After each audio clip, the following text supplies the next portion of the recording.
Displaying their usual tact and charm, Berlin cops have been beating people up at demos, making up rules as they go along about what languages you can speak, and then following people around while they go for pints. Nessa Finnegan of Berlin's Irish Bloc joins Megan and Konrad to talk about the diplomatic incident their conversation circle caused at the pro-Palestinian camp, Sláinte. In Berlin's heart, where news is unveiled, Megan and Konrad with German tales. The German news, it's tough to bear, but with Megacans, they're ready to head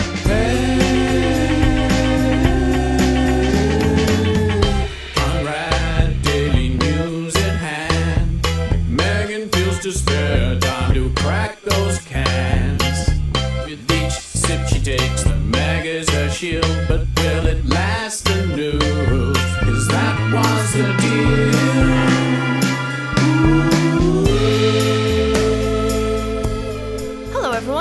It's time for another episode of Megan's Megacan. I'm Megan. I'm here in Berlin with Konrad Werner. Hello, Konrad. Hello. And we have a guest today. Lovely Nessa Finnegan is here. Hi, Nessa. Hi. How are you? I'm good. Very excited. I'm very excited to have you here. We have asked Nessa to come on. Nessa is an artist. She's from Ireland, as you can probably hear. She lives in Berlin. She's also a friend of mine, but that's not really what I mean. Primarily, we're going to talk about what's happening in what's called the Irish Bloc in Berlin, like a protest bloc at the moment. And we'll talk a bit more about that in a second. Would you all like some alcohol? Oh, yeah. Yes, please. Do you know what Megacans we're having today? Well, I've just seen them. You have seen them. You looked. I did have a little glance. What are we having, Konrad, and why do you think we're having these? We're having caipirinhas. Yes. And is it because it's the Carnaval der Kulturen this weekend? Yes. And every time I've ever gone to Carnaval der Kulturen, I've had a caipi. Oh, yeah, that's the Maybe a traditional mojito drink. as well, that you queue for ages. Yeah, in a plastic cup. In a plastic cup. And A then lot of you- like sugar at the bottom. Like that is the taste of street parties in the early... Could get a arepa with it 2010s for me. or some kind of taco. They have lots. They have a lot of. I don't remember ever street food. eating. It's just all caipis. Okay, hang on. Can you pass that one to... Yeah. Thank you. All right. This is probably going to be disgusting. I apologise in advance, but who cares? Cheers. Cheers. Sláinte. Sláinte, indeed. Oh, I shouldn't have smelled it. Don't smell it. Oh yeah, smells like Oh, Oh my. God. That's like, first drink is like, petrol, what's in this? Oh, God. Oh, it's got that P2 thing in it with a shrimp. Is that a kind of booze? Yeah, it is. Brazilian spirit aus Zuckerrohr. What's that? Sugarcane. sugarcane. Yeah. Right, let's take my second sip. Okay, that's better. I think I Yeah, know. I'm into Nessa? it. I'm into it. Nessa, how are your thoughts before we talk on more problematic matters? First of all, Megacans, your experience with them? Now, actually, this is, I think, technically my first Megacan No. in Berlin. Except for like listening to your podcast. This is a very big moment for me to be having my first How have I Megacan. known you for this long and this is Don't know. this is a failure? I don't know, Megan. Were you not on the protest where I bought loads of Megas? Well, if I was, they didn't I get think I me. remember Sonia having one in her like dungaree dress pouch. Okay, that's fine. Well, this is a very exciting day. It is. Will you be going to the Carnaval der Kulturen? I was cycling here and I was like, is it problematic? It's a weird thing. Carnival of Cultures in Berlin. I went last year, like, to mosey on up and have a look, and because I'd never been before, and it's just jammers. Like, it's Yeah. packed with people. Took a long time to get a drink. Spent a long time Yeah. Yeah. in a line. There's a lot of local rap acts. Yeah. Oh, well, that sounds class. Yeah. I think it's nice. And there's a parade with all the different children parading and fancy dress and everything. I think it's on Sunday. probably going to make a mess of everything. But you know what? In my list of things that are deeply problematic, it's not even top 25 in Berlin at the moment. So fine, everyone have a nice time. Your Späti lads, who I love, are gearing up. Oh yeah. They were like, they've taken out the central kind of aisle thing, which is snacks and stuff, and it's just crates of beer stacked up over my head, and there were like people in there having a strategy meeting. This amazing Späti on the corner, I love it. Anyway, they're going to have a big time, because you're right in the thick of it. Oh yeah, around here, yeah. Once I was buying fruit at my greengrocer over the road during the Carnaval de Culturen, and there was like a new girl there who didn't know me, and she started like charging me. She said a price, and then the main woman saw me and she went, "Oh, no, not him." And I got the normal price. Oh wow! Again, I mean, why wouldn't you? Because I was a regular, but she was like, "Okay, no, he gets the normal price." So So they really, yeah. I mean, I was quite surprised that these Megacans were normal price, to be honest. And the woman on the till did ask the guy. So either they know me as someone they see in there on a Friday evening exclusively buying Megacans. Maybe they're worried about me. I don't know. Anyway. okay. Oh, God. We're going to have to talk politics.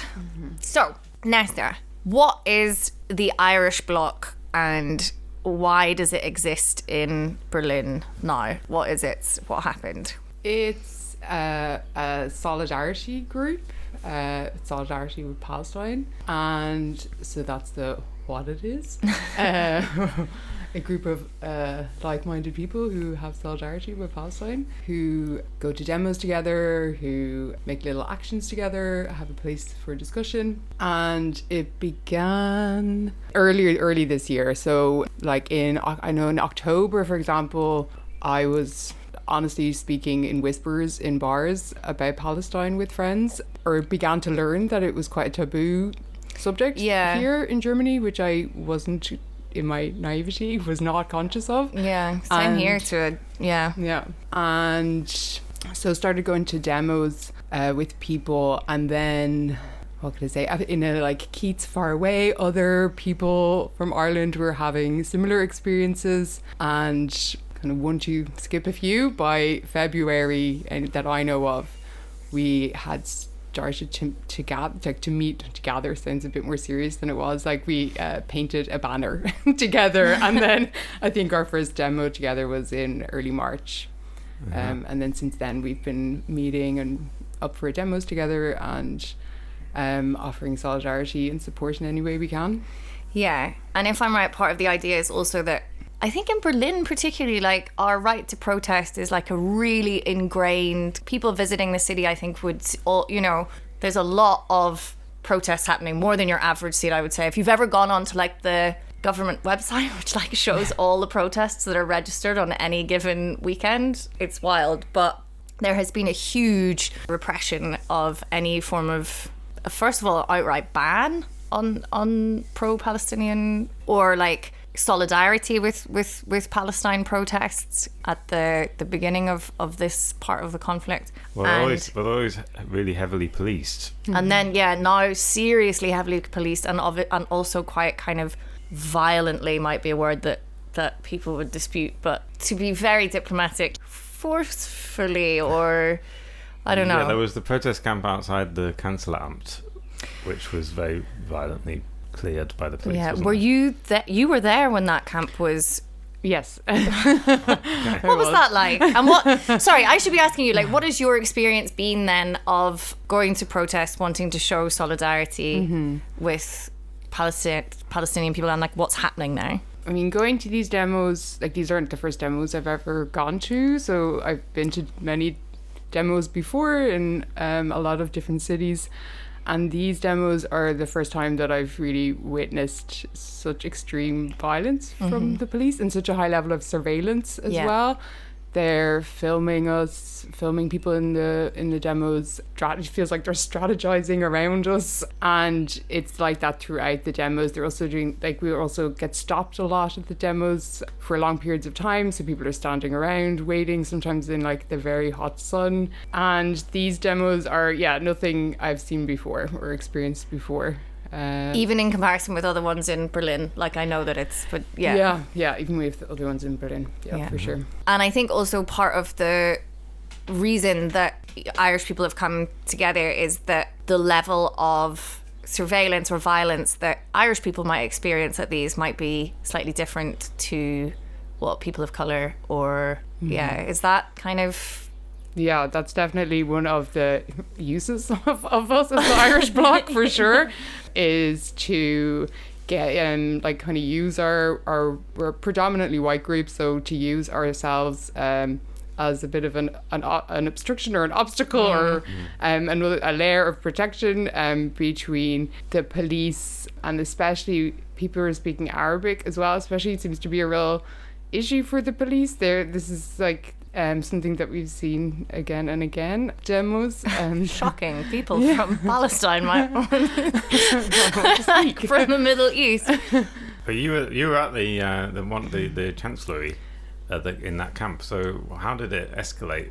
So I arrived, I saw that it was being cleared. I saw through Instagram the camp put out like a call out that had been given a notice, and for anyone who was available to come down, especially press. And by the time I got there, I came by Hauptbahnhof and I couldn't enter the park over the bridges there, so the police had already closed off routes into the park by the time I got there. So I kind of found a way around through the park, and when I arrived it was like I was going to the demo that was set up just across the street from the camp, and it was like a kind of mosh pit is all I can describe it as, of the police, of the cops in the demonstrating crowd. So when I arrived, it was already in full swing of quite violent actions from the police, I would say. One of the first things that I saw, or first experience I had, was somebody just kind of like coming out of the group, a demonstrator, a protester, and just like falling on the ground with their hands on their ears, and they had been hurt. And like immediately, like 3 or 4 of us just put our hands like on their back and just were quiet with them for a minute. But it was just within seconds so overwhelming what was happening, what I was watching happen. Not what I was watching from the demonstrators, what I was watching from the Berlin police. It was really shocking. Yeah. And how many people were there? Like, how big was the camp? Like, this is not like from what I understood, like a huge, they're not having to clear out. I don't know how many people exactly or how many tents were there, but anytime I visited the camp a few times when it was set up, and anytime I was there, it was like so peaceful. Yeah. Like there were like conversation circles, like education workshops. Yeah, there's like a little schedule, a bit like what you were saying with the people protesting in the forest around the Tesla building, which is another fucking thing. They lost that as well anyway, today or yesterday. But very well organized, these camps, and like schedules and daily routines. Yeah, and I'm really open to people coming along and engaging and having conversations. I think there was like music, and then there was like chanting, but it always felt when I was there, it felt safe within it, but then you'd kind of like look around and then you'd see that actually there were police all around you with cameras filming you. So when your gaze was within the camp, it felt okay, but then there's this tension there as well because you're being watched the whole time. And was there any communication with the police? Was there, like, did they talk? What happens? So the Irish Bloc had an event at the camp, and there was a lot of communication with the police then. 5 hours of communication.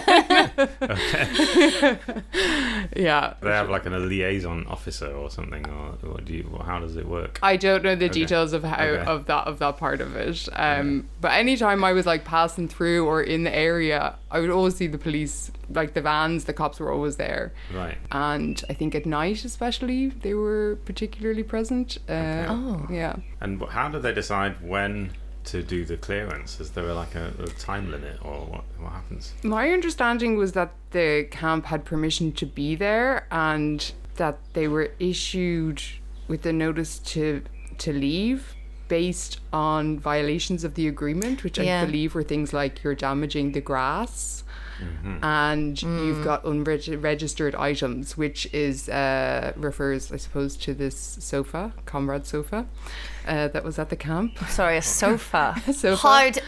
They've gone too far. I mean, well, you're not allowed to have a sofa. You can protest. No, it's very dangerous. Protest genocide all you want, but comfort. If you have a sofa.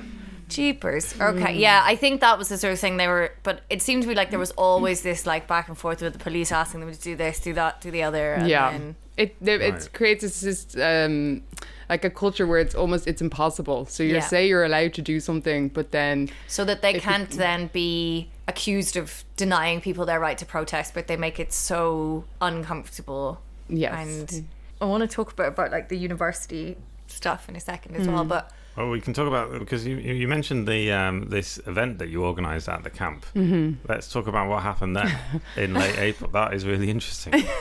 So this was, according to the Irish Independent, about 40 activists were attending a conversation circle, which has got a different name in Irish. Well, I'm not You're going to have to say it, I can't. I'm not going to try and pronounce. So what happened there? Okay, I'm just going to say what it is in Irish and get it out of the way, and then Okay. all my Irish speaking friends in the group can I don't know, can correct me later. Kyorko Cora. A conversation circle. So we had heard in, I think it was early April, that at the site of the camp that people were praying in Arabic and that they had been arrested, is what we had heard. And so we thought, obviously, this can't be true. How can this happen? And then we thought, well, we have Irish language. What would they do if we turned up and spoke in Irish? What would the response of the police be to that? So we decided to have this conversation circle, which just means on a Friday evening, we had planned to go to the camp, speak in Irish together, sing some songs in Irish. I think there was kind of a general speech that was also in the Irish language. And by the time most of us had arrived at the camp, we were already being told that this was not allowed to be happening, and that we were being told that by the police. Okay. Yes. Was this... On what grounds? I think that we didn't have an official language interpreter was one. Okay. And so the implication was that they wouldn't know what we were saying. Okay. And therefore we could be inciting hate speech, violence in what we were discussing. And I think that is presumably then... So they then banned, am I correct, all languages other than... Correct, yeah. So that was what we were told, was that only English and German language were allowed on the site of the camp. Okay. That these were the official languages of the camp. I think in smaller groups it would be okay. So we took that as, if we divide ourselves up into small groups, sit on picnic blankets and do what we had planned to do. This was not a demonstration, it was a conversation circle, so to be clear. Like, it was clearly in solidarity with Palestine and with the camp. So you weren't doing speeches on megaphones? No, there were no megaphones. There were the Irish flag, and there was some banners that we have that say in Irish Saoirse done Phalaistín, which just means like free Palestine, basically. And we weren't allowed to have these visible. We had to remove these as well. Okay. Yeah. And again, what all of this is highlighting, obviously, is that Germany's response, and I think we are sort of seeing something similar in the States as well, like in a maybe different flavour. There is a way that this has been responded to here, which is very, very different to obviously Ireland, but also like I think perhaps the UK and stuff as well. Like I know the UK government have been great, but like my friend was in London recently and there was a huge solidarity march, and he was like, yeah, it's just like normal police, like not a very huge police presence, like this is just a normal, a quite normalised thing to happen. And another thing that's been happening, in addition to them banning, but hang on, with the Irish ban, did the embassy then get involved, or what happened there? This is interesting because this is interesting. It became like an international incident. It did, yes. You caused an international incident. Congratulations. Well done, Irish Bloc. So because it was a 5-hour event, it ended up being like we were with the police for 5 hours. They followed us, they intimidated us, they tried when you say followed you, they literally when you followed left, us. you did what they said, you left the camp, you disbanded, and they followed you. Yeah, they followed us to the HKV, the art centre beside the camp, and followed us inside of the centre, followed us around the centre. We eventually made our way to a restaurant that's part of it that has this glass front, and they stationed themselves outside of this restaurant while we had pints inside. Regrouped. We regrouped. I love the idea of them just like following all these Irish people and just be like, oh, they're going for pints. Like, yeah, that's usually the case.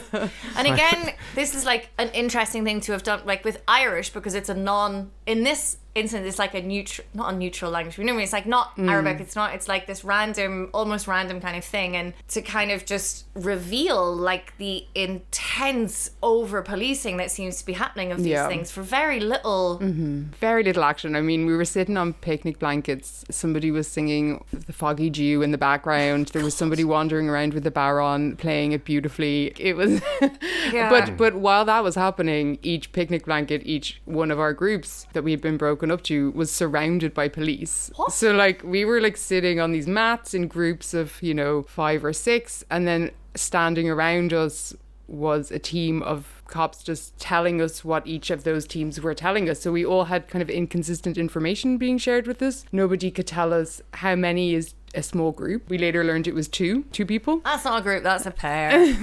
How far exactly we needed to sit apart from each other, because we weren't allowed to sit near each other. So they kept saying we need to be further away from each other.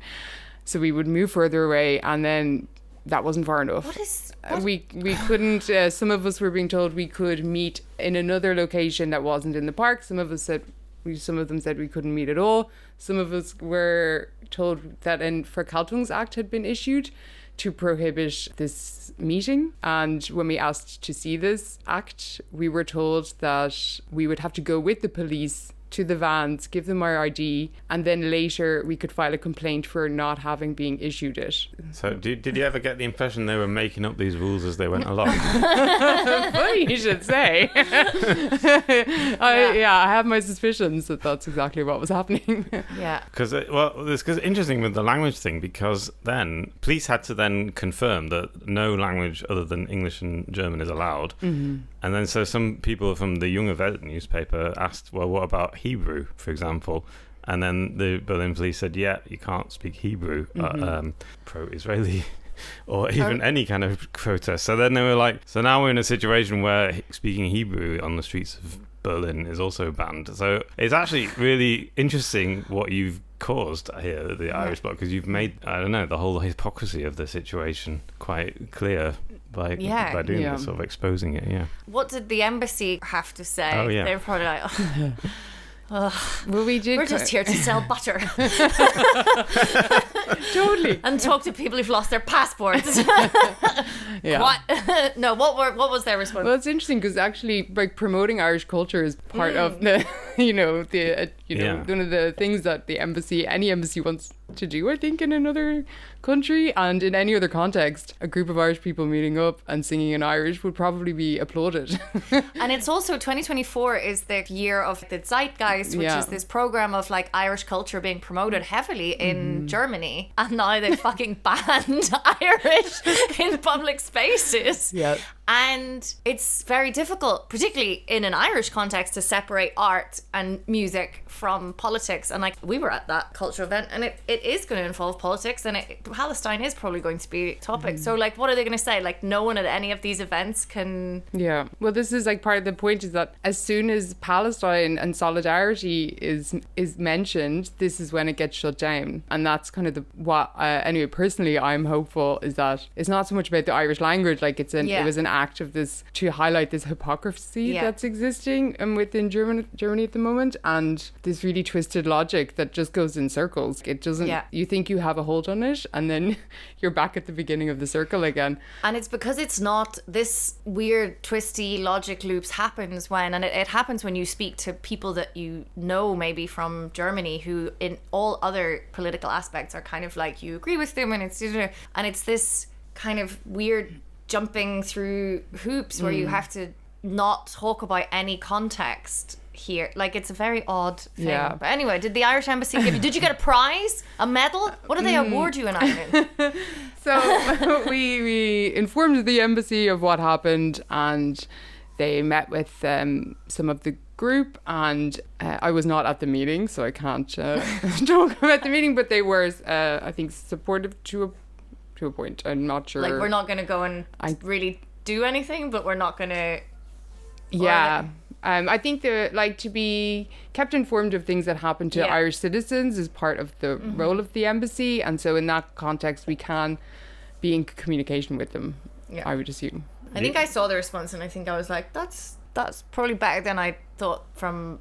the embassy, which I think it we saw the media outside of Germany, that was really impressive that they jumped onto this story. And note as well, I've said now the media outside of Germany. There were interviews with media inside of Germany, but they didn't make it to print. That's wild. Mm-hmm. That's fucking... Well, I just find there's either it's interesting what's happening in the media in Germany now, because a lot of journalists, I think, are sort of refusing to do the kind of journalism that was happening, just after 7th of October, because they're like, well, and so there's kind of this silence, this hole. Yeah. Like the camp wasn't really reported on. None of this got about the Irish language ban got into. Yeah. And when things are reported, like, it's, as a person who is not from Germany, didn't grow up here, like, I find it completely shocking to read the German media. It's incredibly shocking to me how violent the language is about showing solidarity with Palestinian people. Yeah, and on this, one of the other big sites of protest other than the camp that's been at the Bundestag has been at the universities, like all over the world. And in Ireland, Trinity University, not always known for its perhaps radical politics, but I was quite proud of my alma mater, because they've been like, right, well, we've committed to. Well, I think all the universities across Europe have been protesting, because I was in. Trinity University was the first one in Ireland to say to the students, "Yep, we're going to divest from Israel, I guess, or like whatever their sort of those connections are." They didn't call the police on their protesters. They were like, no, we're not going to do that. We're going to talk to them. And other universities have now kind of followed suit. Whereas in Germany, what's been happening, Konrad? So there was a protest, I believe, late last week at the Freie Universität. Which has had a lot of incidents around this. And I have to say, for the sake of some really quite like incidents in the past, I'm not sure how recently, but like that would definitely be characterized as anti-Semitic in any context. Like, but now, and so they and what happened was it was on university grounds, and then the university itself called the police to clear the protest. From what I understand, before they even talked to their students. Yes. And then following that, there was an open letter written by about 150 academics at the university condemning the and university. Other universities, from what I understand, not just the FU. I think it was ones as well. But so there's several, over 100 academics signed an open letter condemning this action, and that open letter was then condemned by the university again. But when they say they called the police, there was pepper spray used. There were people having to shelter, like cower in, like, this is not just, oh lads, can you maybe move it along? Come on, let's go talk. Your dean is waiting for you. We've organised whatever. And this, like, you weren't at the FU. No, I wasn't. Some of the people in the Irish Bloc were there, and so I've heard. Are these the outside agitators we're going to be labelled that? I was like, who was a student? Sorry, God. No, they were there. Oh God, is this video? It's horrible. Turn it off. Make it go away, Konrad. Yeah, and then the Bild newspaper wrote an article called Die Universitäter, so the university perpetrators, it's like a pun, and they sort of accused these 150 academics of being anti-Semitic, essentially, and for writing this open letter. And the Free University, which, although it had distanced itself from the 150 academics, it did release a statement today saying that it thought that this article was a violation of journalistic principles. And again, it's this truth. Weird circle. So, like, if you think that was okay to say, then why are you calling the cops on these kids? Just go and talk to them. Mm-hmm. And if you can't meet their demands like you can at Trinity College in fucking Dublin because of Germany and the fucking whatever, then at least talk to them. And the police use of force and violence in those contexts as well is like using like pepper spray. I think sounds like something that I just like have a little bottle of and I have it in my purse, and it's not. It's not something like getting a spritz of like body spray or something. It's a painful experience. It's really violent. Well, it's a step down from tear gas, and tear gas, like that's the same. And there's like two things here as well, because I'm sure people are like, oh, well, you know, like not every protest is, first of all, like the fucking farmer protests and what they did and shutting down roads so people couldn't, like key workers, nurses, doctors can't get to work, ambulance can't get through, they're just like causing massive disruption. They get, as I didn't see any pictures of them being violently pepper sprayed, hauled into the back of vans. And also, like, Christian Lindner went out to talk to them about their concerns. There's all of this stuff. There's like political concessions that are made. So there's that thing. So like, if all protest has to be that is disruptive to I don't know, whatever, like explain, make that make sense. And the other thing that I think is like particularly worrying with this is we now have a situation in Germany where, and like speaking from like an educational point of view, because quite a lot of this is happening at like sites of like universities, there's been a whole lot of weird shit which I've kind of talked about, like this happening at schools. Teachers or educators who write letters like this are then harangued in the press. And I know from kind of anecdotal evidence and talking to people that are quite well connected on schools, teachers are now afraid to speak up for what they actually believe in because they worry about their jobs. And this is in the context of an issue which are like the International Court of Justice is saying there's plausible, very, very plausible evidence. And they said this months ago that you are right to be concerned and you are right to speak up on this issue. And in Germany, we can't. And that is very worrying to me, because that means we no longer have an independent education system. And when we look at what is happening with politics in the right and the shift to the right, that terrifies me. Yeah. Is everyone drinking enough? How far are we to our Megacans? I've got about a third left. Oh God, we must have been talking too much. Get drinking. You mentioned earlier about the protests in other cities and in the universities, and how like they're not as heavily policed, or they're kind of like regular level protests or with a bit of police intervention, but that it's getting more violent in other places, and as we were seeing in Germany. And I think it's part of this like in Germany anyway, from my perspective as somebody who's moved here and had to do quite a lot of learning in the last few months about why this is the response, and I have this theory then that it's just shifting a lot of focus away from what the protests are then about. And this, I think, is an issue, is for me anyways, real problem to move forward in. I think that it's we're doing quite a lot of dancing around Germany, like around the German government and their decisions, dancing around the police response.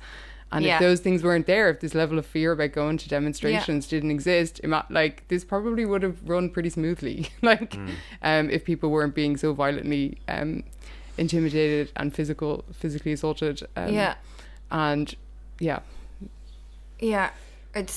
and exactly like you said, it stops us talking. I mean, we can talk about it because we're like a German politics podcast rather than a Middle East politics. Thank goodness. But yeah, it does distract from the very real questions which need to be asked about Germany's complicity. I must have had enough of my Megacan. Complicity? Complicity. Complicity? That's a word, yeah. Is it? Complicity? It's definitely a word, I'm pretty Class. sure. All right, that's good. Good. Yeah, and what actually needs to be happening and what needed to have happened months, years, decades. Oh God, So what's happening in the future with the Irish Bloc Berlin? Well, we'll be going to demo this Saturday, as we often are. Also, the Irish Bloc, it's not just for Irish people. No. Yes, a lot of people have been kind of feeling like, I'm like, you're fine. Yeah, basically anybody who feels a bit isolated in their thoughts at the moment, or have found themselves in a situation where they're established friend groups in Berlin or in Germany or not, who you're not meeting in this same viewpoint that you would have in basically every other issue, maybe. Yeah. And you have no one to go to demos with. You're very welcome to join us. We usually have an Irish flag, and we just say meet us at the Irish flag and just come on over and say hi, and it's that easy. Where's the demo this Saturday? It's at Oranienplatz at 2:00. It's meeting at. Ah, okay. Yeah. And do you have liaisons with other protest groups and talks? And who are you sort of in solidarity with in Berlin? That's one of the really great things about going to demos is you meet so many people and you make connections with new people, and then you can start to make actions together or even just chat together, socialize together, and to really work together and see how you can step in and help out in some way. So that's one of the really wonderful parts of going to demos. And actually it's really, I've said all the stuff about the violence of the police and things like that. You're going to get kettled. You're going to get kettled before you know it. But on the other side of that, it feels really good to go. And to meet with other people and to march together, stand together.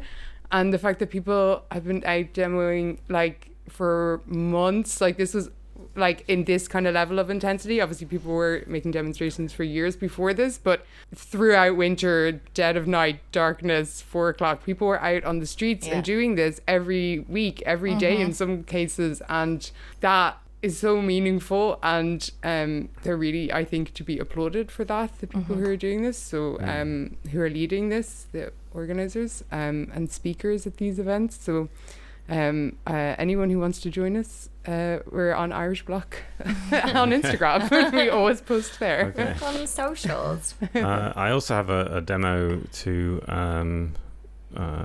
mention, to promote. On the 1st of June, there is, which will be International Children's Day, there will be an international reading of the 14,500 Fucking hell. children's names that have been killed so far. It will also include the names of children that were killed on October 7th, and it will be somewhere in central Berlin. You can go to the... I'll leave a link to the... you can actually sign up to be one of the readers. They'll need a couple of hundred readers, I expect. So you can sign up to be one of the readers. I'll leave a link, and you can also email starttalkingaboutgaza@gmail.com to contribute, donate, book a slot. That's on June the 1st in central Berlin. The exact location is yet to be announced. Anything else you want to talk about this week? Everything. Maybe. How's everyone's Megacan? What would you rate the P2 Premium Caipirinha? And actually, if anyone is in the market, I saw in my local Edeka today, probably coming up because of Carnival der Kulturen, a 6-pack of limes, just normal limes, which were wrapped up in plastic, obviously, with a muddler, and it said P2 limes, but it didn't have booze or anything in it. It was just for your limes, official. Oh, the official P2 limes. They only use one brand of limes for the caipirinhas. Yeah, and I gotta say, this is not my favourite Megacan. I'm quite enjoying it. I've really underestimated the amount of alcohol in the Megacan. I've just realised. That's a common mistake. Well, that's a lot of people it has do. to be 10% to qualify as a Megacan. That's the thing. That I is feel one like we've shit in Germany a lot. This episode and every other single episode that we've ever done, but 10% Megacans are. I can't wait for the Have carnival. you finished it? You have to finish it. I will finish it. This is the don't whole worry. point. You have to sit in Kreuzberg at this weekend slugging down a caipi that you don't want to drink. And eating street food from all around the world. No food, just grim caipis. Come on. Okay, I will. Nessa, thank you so much Thank for you. coming Thank on. you. This has been a delight. To have you here, not maybe content-wise. But Yeah. thank you very, very much. Thank you. That was great. Thank you both. very much. Have a good time, everybody. Stay Yeah. safe out there. Enjoy the Pfingsten Wochenende. Oh, yeah. Long weekend. Which one's Pfingsten? Not Ascension. Pentecost. Pentecost, yeah. Congratulations. Whatever Whoever. happened then. I don't know. Yeah. Something with Jesus. Something with Jesus. It's always something with Jesus. Bye. Bye. Megan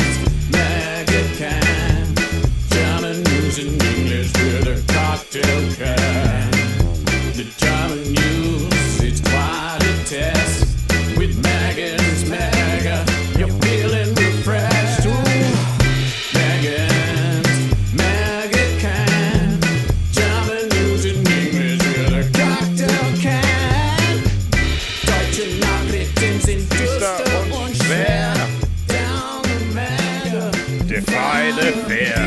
Yeah. It's actually it's quite a positive message to give to people. So. I like to think that we have quite a positive impact on our listeners. I hope so. Because we try and get them to defy the fear of listening to the news all day. I mean, it's better than reading a German newspaper. Surely. I would definitely recommend listening to our podcast more than reading any German newspaper.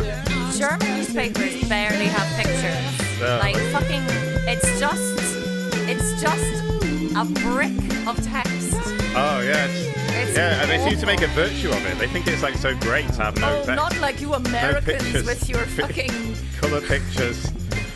decadent pictures in I your know. newspapers. Yeah, What's that? A crossword puzzle? Oh, no wonder you had Trump. Jesus Christ, everyone! Like, there's a middle ground. You have to concentrate on the news. It's very important, and you have to like keep it there. Just have a mega. Have a mega. Give us a picture every now and then. Just a wee picture, maybe of, yeah. a diagram.